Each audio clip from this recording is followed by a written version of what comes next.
जान गईनी एगो जान गईनी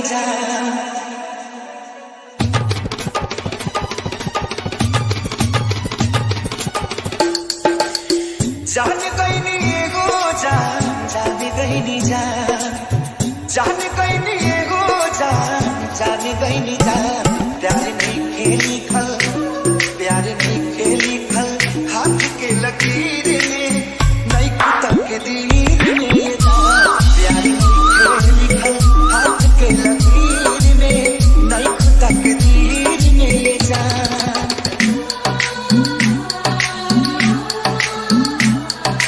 अरे वाह लिखी भैया।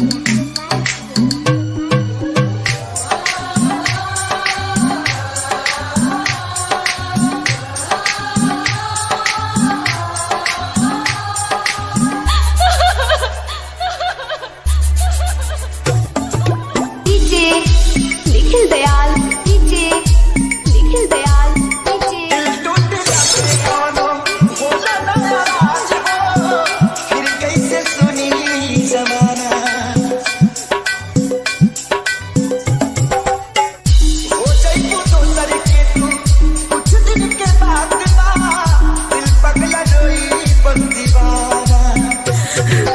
सतरंगी सपना साजन के मनवा सजावे लागल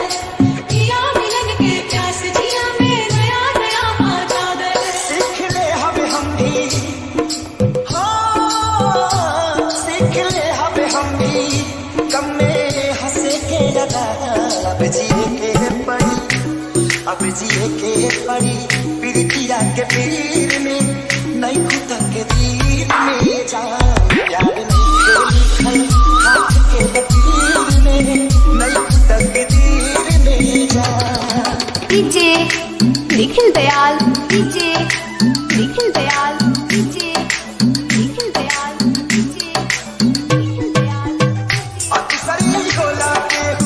हंसे के रोएला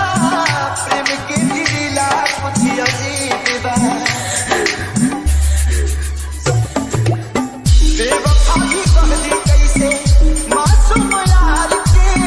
दगाबाजी अपन ही नसीब बा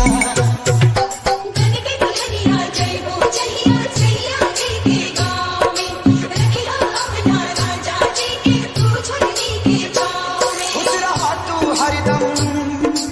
हाँ खुश रहा तू हरदम दिल से ये बात बा सांस बनके बसल बाड़ी तू शरीर में नहीं खुद तकदीर में जा प्यार लिखे लिखल हाथ के डीजे लकीर में निखिल दयाल डीजे निखिल दयाल डीजे दौलतपुर सकल जी हाँ Nikhil Dayal DJ Nikhil Dayal DJ Nikhil Dayal DJ Nikhil Dayal DJ Nikhil Dayal